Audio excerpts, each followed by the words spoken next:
So here's a quick test. I got the laser mounted, and you can see it's tracing the pattern. I don't have a way currently to turn the beam on and off, but it's taking the G-code just fine. It's not just engraving the paper, it's cutting the paper, and as long as the paper is not perfectly white, it'll start right away. Like this paper, it's hard to see, is sort of a cream color. It's a craft paper too, so it's a bit thicker than normal paper. It has no problem going right through it. The beam does take a second to get started, and funny enough, it actually cuts better when the motors are drawing current from the same supply.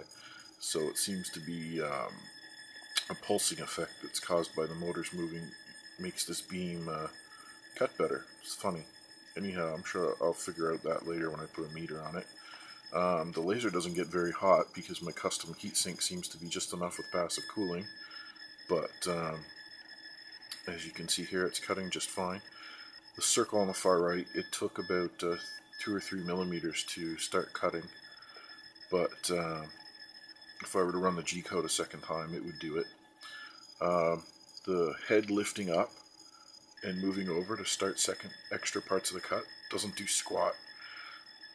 Once this beam gets going, being 1 or 2 millimeters within focus is enough to do the carry out the cut.